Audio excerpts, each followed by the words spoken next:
네, 박근혜 대통령의 어제 3차 대국민 담화가 탄핵 정국에 미묘한 파장을 던지고 있습니다. 네, 정치부 이준석 기자와 함께 자세하게 짚어보겠습니다. 안녕하세요. 네, 안녕하세요. 네, 먼저 이야기를 시작하기 앞서 어제 박근혜 대통령 3차 대국민 담화 내용부터 들어보고 가겠습니다. 이번 일로 마음 아파하시는 국민 여러분의 모습을 뵈면서 저 자신 100번이라도 사과를 드리는 것이 당연한 도리라고 생각하고 있습니다. 저는 1998년 처음 정치를 시작했을 때부터 대통령에 취임하여 오늘 이 순간에 이르기까지 오로지 국가와 국민을 위하는 마음으로 모든 노력을 다해왔습니다. 단 한순간도 저의 사익을 추구하지 않았고 작은 사심도 품지 않고 살아왔습니다.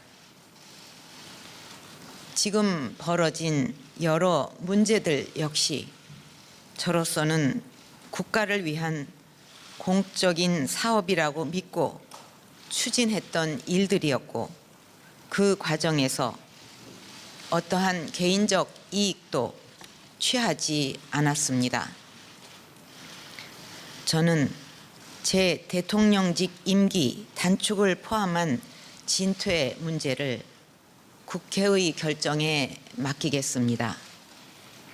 여야 정치권이 논의하여 국정의 혼란과 공백을 최소화하고 안정되게 정권을 이양할 수 있는 방안을 만들어 주시면 그 일정과 법 절차에 따라 대통령직에서 물러나겠습니다.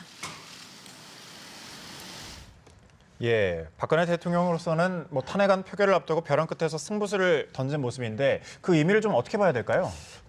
네, 어제 3차 대국민 담화를 바라보는 시각은 좀 많이 진영에 따라서 엇갈릴 수 있는데요. 일단 두 가지 정도 의미를 짚어볼 수 있을 것 같습니다. 먼저 처음으로 본인의 퇴진, 거취 문제를 언급했다는 점은 어떻게 보면 의미를 부여할 수 있는 대목이 될 수 있을 겁니다. 예. 진퇴 문제를 국회에 맡기겠다라고 했거든요. 물론 국회에 어떻게 보면은 입법부에 좀 위임장을 줬다 이렇게 표현할 수도 있을 텐데 대통령이 본인의 거취 문제를 직접 밝힌 것은 처음입니다. 아무래도 촛불 민심이 굉장히 거세게 격앙된 상황에다가 친박계 진영, 어떻게 보면은 박근혜 대통령의 가장 든든한 우군이라고 할 수 있는 친박계 진영에서도 질서 있는 퇴진, 명예퇴진을 건의를 했기 때문에 그걸 받아들여가지고 진퇴 문제, 본인의 거취 문제를 언급했다. 이런 부분은 어떻게 보면 조금 더 민심에 한 발짝 더 다가간 측면이 있다. 이렇게 해석을 할 수 있을 것 같고요. 반면에 이제 야권을 비롯해서 좀 비판적인 진영에서는 이게 어떻게 보면 조금 정치적 포석이 깔린 거 아니냐, 좀 순수성이 의심된다 이렇게 바라볼 대목, 이렇게 의심의 눈초리를 보내고 있습니다. 뭐냐면 바로 법 절차를 얘기했거든요. 어떻게 보면 대통령이 어제 담화에서 직접적으로 개헌이라든지 그런 단어를 쓰지는 않았습니다만 결국은 개헌을 통해서 본인의 임기 단축을 정해주면 거기에 따라서 물러나겠다 이런 의미를 밝힌 거라서 어떻게 보면 또 다른 카드를 던졌다, 정치권의 승부수를 던졌다 이렇게 해석도 가능할 것 같습니다. 네, 어제 대통령 3차 담화의 핵심 문장 워딩 그대로 읽어보면 저는 제 대통령직 임기 단축을 포함한 진퇴 문제를 국회 결정에 맡기겠다 이렇게 말을 했거든요. 공을 국회로 넘긴 거잖아요. 국회에서 뾰족한 묘수가 좀 나올 수 있을까요? 글쎄 일단 어제 여야의 반응이 가장 중요할 텐데요. 일단 여야의 반응이 조금 엇갈리고 있습니다. 일단 그동안 목소리를 좀 자세를 낮추고 있었던 친박계에서는 좀 목소리를 높이면서 이제 탄핵은 조금 어려워졌다. 대통령이 직접 진퇴를 거론했기 때문에 그에 맞춰서 탄핵 주장은 이제 설득력이 떨어졌다 이렇게 좀 먼저 치고 나갔고, 야권에서는 제가 방금 설명드린 것처럼 대통령의 그 정치적 공작이다, 꼼수다 이런 식으로 강하게 나섰기 때문에 외견상으로는 오히려 여야의 강대강 대치 구도가 더 선명해졌다 이렇게 볼 수 있을 것 같습니다. 따라서 어떻게 보면은 대통령이 넘겨준 공을 국회에서 받았지만 국회에서 뾰족한 묘수를 내놓겠느냐. 어떻게 예. 대통령의 어제 제안에 따른다면 국회는 오늘부터 당장 대통령의 질서 있는 퇴진 또는 명예퇴진을 위한 협상에 들어가야 되는데 그 전망은 아직까지 좀 불투명해 보인다. 이렇게 말씀드리면 될 것 같습니다. 예, 여권 비박계 그 탄핵판은 좀 다소 고심하는 모습이 있는데 탄핵 셈법이 좀 복잡해진 양상이죠. 네, 지금 제가 예. 방금 말씀드린 이제 친박 주류 진영과 이제 야권이 어떻게 보면 강대강 대치 구도를 그린다면 예. 그 사이에 껴있는 진영이 바로 이제 여권의 비주류, 소위 그 비박계죠. 예. 비박계 진영인데 비박계 진영에서 상당수 이제 기존의 야권의 탄핵 논의에 동참하는 목소리가 컸기 때문에 근데 그런 기류가 좀 어제 담화 이후로 조금 흔들리는 기류가 좀 감지되고 있습니다. 완전히 뭐 어느 쪽으로 돌았다 이런 건 아닌데 예. 분명히 기존의 야3당과 비박계가 이뤘던 탄탄한 탄핵 공조는 조금 어느 정도 흔들린 거 아니냐 이런 해석이 나오고 있고요. 그렇다고 하더라도 여권 비박계는 어떻게 보면은 여론의 추이를 가장 예의주시하고 있다.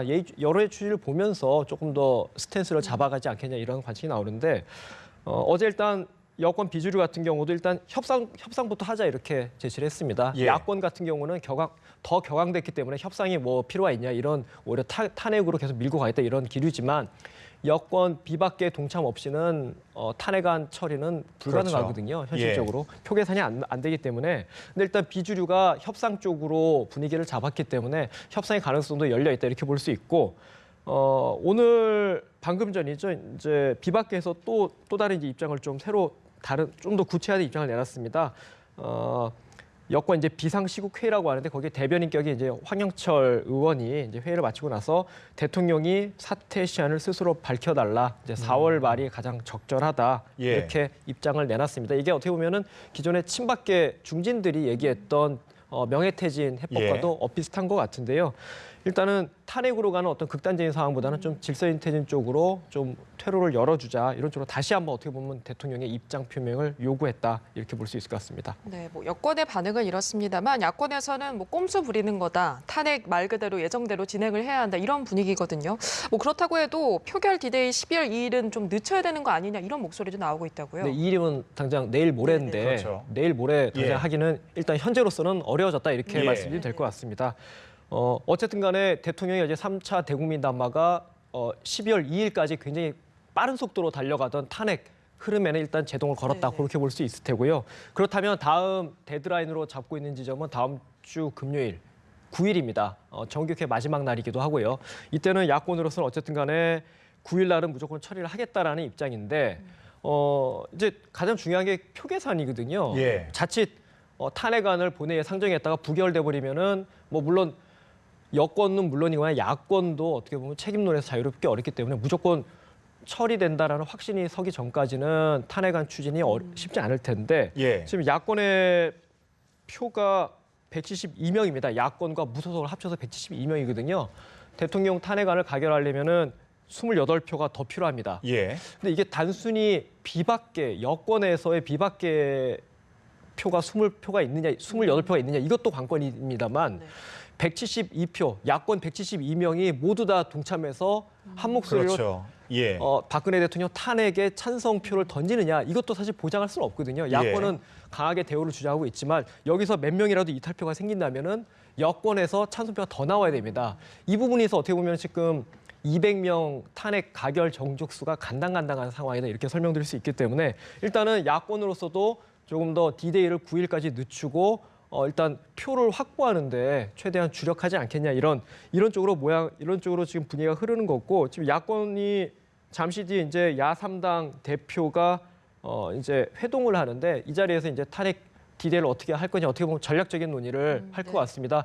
물론 9일이 안 되더라도 12월 9일로 정기국회는 끝납니다만 12월 9일 이후에 또다시 이제 12월 임시국회를 열면 됩니다. 이제 열어가지고 다시 또 12월 중순이든 하순이든 간에 탄핵안을 상정해서 표결을 시도하면 되는데 그렇게 되면 이제 지금 헌법재판소장 임기가 내년 초에 1월 말쯤에 끝나는데 그렇게 되면 그 임기랑 또 맞물리기 때문에 야권으로서 지금 어떻게 보면은 한시가 급한 상황이기 때문에 급하기 때문에 일단은 야권으로서는 늦어도 12월 9일에는 탄핵안을 처리하겠다라고 예. 일단은 본인들의 방침은 돼 있습니다. 근데 캐스팅부터 키는 어떻게 보면 여권의 비박계가 쥐고 있다 이런 구도라고 설명하면 될 것 같습니다. 그렇군요. 예, 탄핵이든 질서있는 퇴진이든 조기 대선이 이제 좀 가시화되는 모습인데요. 네. 예. 아직 뭐 스케줄이 정확하게 나온 건 아닌데 어떤 시나리오든 간에 대통령이 일단 임기 단축을 언급을 했기 때문에 어떤 방식이든 어떤 로드맵이 되더라도 대통령은 내후년 3월 임기를 채우지 않고 내년 중에 조기 퇴진을 하고 그에 따라서 조기 대선으로 가지 않겠느냐 이런 관측이 어떻게 보면은 많고 조기 대선은 어떻게 시간은 확정되지 않았지만 조기 대선은 일종의 상수로 자리 잡았다 이렇게 보면 될 것 같습니다. 정치권이 일단은 일주일 어제 대통령의 담화 이후로 일단은 협상 모드로 일단 분위기가 가면서 일주일 정도는 협상 대타협의 시간을 확보했다고 볼 수 있는데 대타협의 시간 동안에 논의가 될 것은 대통령의 퇴진 로드맵을 어떻게 짤 것이냐 이 부분이 될 테고 어떻게 되더라도 일단은 내년 몇 월이 될지 모릅니다만 대통령의 퇴진이 되면 조기 대선으로 갈 수가 있다. 이 조기 대선으로 가게 되면은 당장 일단 가장 관심이 있는 분들이 현재 유력한 차기 대권 주자들 아니겠습니까? 당장 이제 야권에서는 문재인 전 대표가 될 테고 아직 장외에 있긴 합니다만 이제 반기문 유엔 사무총장 같은 경우도 올해 연말 12월 31일 임기가 마무리되고 나서 어느 정도 해외에 있다가 좀 잠시라도 있다가 들어오지 않겠냐 했는데 조금 더 일정을 앞당겨서 귀국하는 쪽으로 분위기를 잡은 것으로 알려지고 있습니다. 이 자체가 벌써 이제 조기 대선을 염두에 두고 차기 주자들이 오히려 발걸음이 빨라지고 있다 이렇게 말씀드리면 될 것 같습니다. 네. 또 이제 특검과 국회 국정조사도 이제 본격적으로 시동을 걸 텐데 좀 짚어주시죠 이 부분도. 네, 일단 어제 특검 후보 2명을 이제 야권에서는 추천을 했습니다. 조승식, 박영수 후보 2명인데요. 이제 강력통과 특수통을 각각 추천했다 이렇게 보면 될 테고요. 뭐 한 명은 조폭 수사의 대부다, 한 명은 뭐 대기업 저격수다 이런 평가가 이미 나오고 있습니다.